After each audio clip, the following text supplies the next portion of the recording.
what is Some Ordinary Gamers doing? So he just posts, I'm not going to watch the whole 17 minutes video, but I do want to see a little bit. What is he saying? Oh, the unredacted thing. Let's see.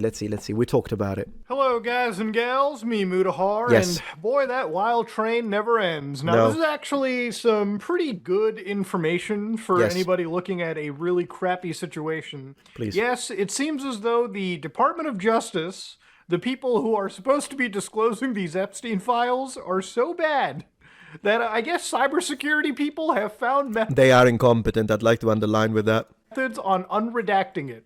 Now, this is not similar to the situation we saw like a month ago, where, people were able to just highlight black bars, copy and paste them into, like, Word, and they were able to get, like, actual, unredacted things. Like, this is an incredible level of failure of proportions that I hadn't seen before. Could you imagine that? Like, imagine if this was stuff that was actually going to give you state secrets. Like, how are these people even employed? So you just copy-paste it and you literally make it public. Oh my gosh. No, this is actually a really intensive, nerdy video. So just kind of stick around, okay? We're going to get into a little bit of the weeds first. But I promise you it's going to be a little bit of an interesting ride going down. So a day ago, there was a researcher by the name of Mahmoud Al-Qudsi. Wow. Now, Mahmoud is an individual that, is a super nerd, okay? Mahmoud. What we're going to talk about are fonts today, okay? The fonts we use to write videos, the fonts we use to, like, put text into video, fonts. The shit that goes A to Z on our desktop. Now, for instance, inside this actual research, he said that there's been a lot of complaints about the competency and the logic behind the latest Epstein release. Absolutely. Competency, the lack thereof, in fact. Which is true. There's actually been thousands of documents that have actually been removed simply because the government leaked out victims, unfortunately. Well, yeah, now, that's one awful. of those things was actually on the Epstein Reddit, which they kind of are a group of individuals kind of looking through this stuff piece by piece. And one of the most disgusting... Man, maybe a good subreddit? Unbelievable. It's like a fairy, a unicorn. things that I saw was this email from Jean-Luc. Okay, so for instance, Bonjour. Jean-Luc Brunel to Jeffrey Epstein. Now, this is an empty file, right? It's EFTA 01188505. Now, in this file over here, which has since been taken off, the disgusting parts were these images that were sort of released from the actual FBI or the DOJ. Now, these images are of women. If I click one more check over, the actual images will be women completely naked, okay? Like, no clothes on, no nothing. Those are the pictures being sent. Are they out of their mind? Where is the decency? Man, these are not only these are victims that had to go through all of this, but the sheer incompetence. Oh my gosh, that's insane. I'm actually surprised that this is not resulting in some lawsuits. Like, really seriously, like a class action lawsuit of some kind. Because, you know, privacy... I don't know, you tell me. Now, according to the people looking at it, they're saying they found emails of Happy for you to be here, Credibility 1988. Thank you for being here. girls apparently being sold. Now, because of this being kind of risky to look at, obviously the original data set, this is the link right over here. If you go to it, well, it seems like it's not there. Unfortunately, the victims of this are constantly being re-victimized. Yeah. Because you bet your ass somebody downloaded this and stuck it on the dark web or even an archive website out there, which, you know, unfortunately, all right, for the victims in this situation, it is what it is, okay? The government failed you, as they failed many people. Unbelievable. But I'm more interested in this story of unredaction because... I'm interested in your desk, Motahar. It's a little messy. We got 2 pairs of headphones for some reasons. It's got a PS5 controller. I can respect that. How many phones does this guy have? There is a USB stick. What is that? What do you guys think that is? Is that a glass? When I'm investigating Mutahar's desk. I mean, if you look at mine, I've got a beautiful 1998 Pentium 3 Windows. Marvelous. Play Heroes of Might and Magic in this. I feel, maybe, look at it. just possibly, it could potentially lead to an actual serious sick fuck being exposed in this situation. Now, again, there's a lot of good news to talk about, but this news over here, let's get back to it. So, for instance, according to our friend Mahmoud over here, he was thinking of talking about the mangled quotable printing and coding. Now, what that was remember last video we kind of looked at it, and there were some emails. One that, Oh, you gotta be joking. New Brazilian just arrived. Sexy and cute. 9-year-old? Oh my god. kind of correct. I saw that there's one email that had 9YO, which I thought was, a 9-year-old, but it probably is like a 19-year-old. How is it probably a 19-year-old if there is no 1 here, though? Simply because the equal sign in that section in the entire email was an encoding error with the OCR tools used for processing the... I mean, it's still awful, but at least... Goodness gracious. Yeah, that's a 9 to me, but I don't know. I mean, if he's saying this, I don't know. He usually knows this stuff, so I'm sure what he's saying is... I mean, I don't know, but it sounds legit. These like emails, right? Now, whether it's a 9 or 19-year-old or even a 29-year-old, I think the context of that image I was looking at was incredibly nefarious. So ultimately, I still... More nefarious, clearly, if it's 9, but I think we can all agree with that.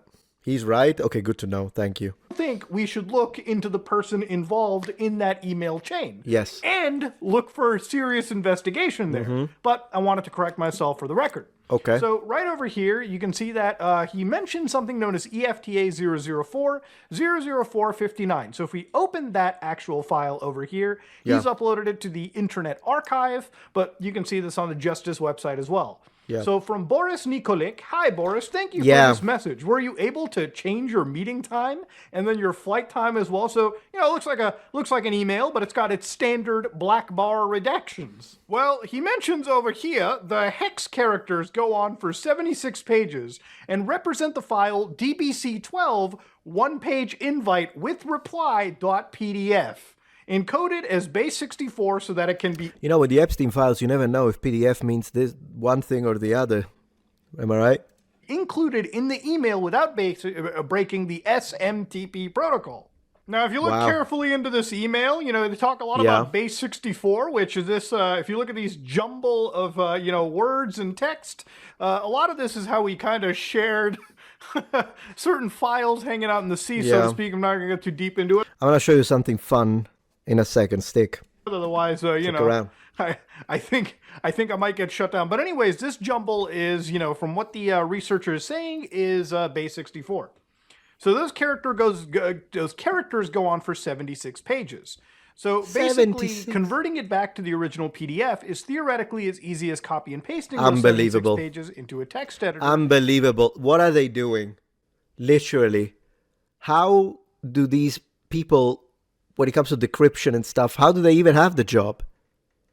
Goodness gracious. As we have discussed before in a previous video, not sure if you saw it, but this is in fact the second video where I'm looking into the Epstein files a bit more in details. And when it comes to redacting names, as I say, my stance hasn't really changed. I think they should absolutely redact the names of any victim. And believe it or not, I still see people that push for this idea of, no, they need to release them unredacted. What happened anyways to the victims. And I'm like, no, that's wrong. That's just wrong. There is no reason. These people are trying to... So let me put a caveat on that. I think the only situation in which I would be okay with the name of a victim not be redacted if it can help with, I don't know, information that could be important to specific scenario, particularly if you're going to try and press charges against someone, it would be for those victims that have already decided on their own to come forward. So those, sure. But then again, the pictures, no. I'm saying names, for instance, and still I would ask them for permission. But when it comes to the victims that don't want to give permission, did not give consent to their information being released, it should not be done against their will. This is ridiculous. Again, unless there is maybe 1 in a million cases where unless you don't release this specific name for, I don't know, some kind of clue for an investigation, then it would be really hard to press charges. Only in situations like this, but otherwise, if it even happens like that, I don't even know. But I'm saying in general, unless it really, really helps prosecution, I would say always keep all of the victims' names redacted, because I'm sure that the majority of these people are just trying to put this behind them. They don't even want to deal with this. They don't want to hear it. They don't want their family to know. They don't want their friends to know. And it's absolutely fine. I mean, I'm sure that they feel, even though it's not their fault, because they're victims, they might still feel shame in connection to it, and it's just not right to make them relive it. So instead, but if they are redacting, as they are, names of people that are involved in this and they're not victims, that's nonsense. There's no reason to redact an entity. You need to tell us why. Why is the sender of this email redacted? Like, I needed to have it written in red for the public to know right next to it. Because otherwise, there is a problem here, because how do I know you're not omitting a name of a powerful and rich person who paid for it? I mean, at this point, we've got incompetence.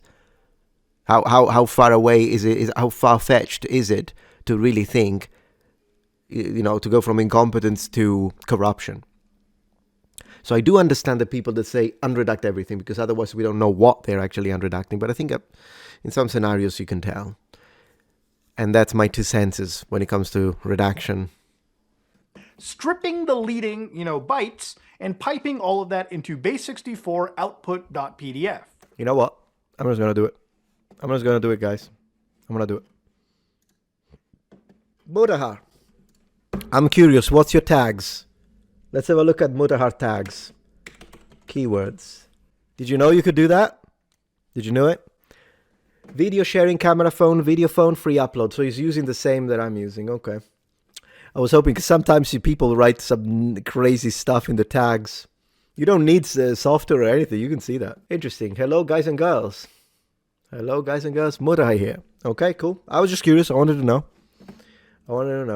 And that's what he's doing. Or it would be if we had the original badly converted email and not a partially redacted scan of a print. Hey, it's Cinemassacre. Let me see what he puts. Wait. Don't you? Investigation time. What does he use? James Rolfe. Cinemassacre. Wait. Contra Force. What else? Let me see. AVGN, Contra, Cinemassacre, Contra, James and Mike. James and Mike? Man, he still says James and Mike? Contra, James Rolfe, Contra, AVGN, NES, Cinemassacre, NES, James Rolfe, NES, AVGN, Contra Force. Man, he spams them. That's like all 600. Yeah, AVGN is dope. I like him.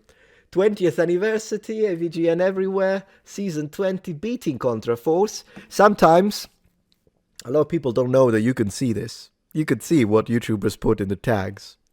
And sometimes you read them and it's like, what on earth? Like, amazing, cool, crazy, nasty, nonsense. It's funny. I love doing this. Force review, AVGN, okay. Man, he really goes for the full 600 character amount, doesn't he?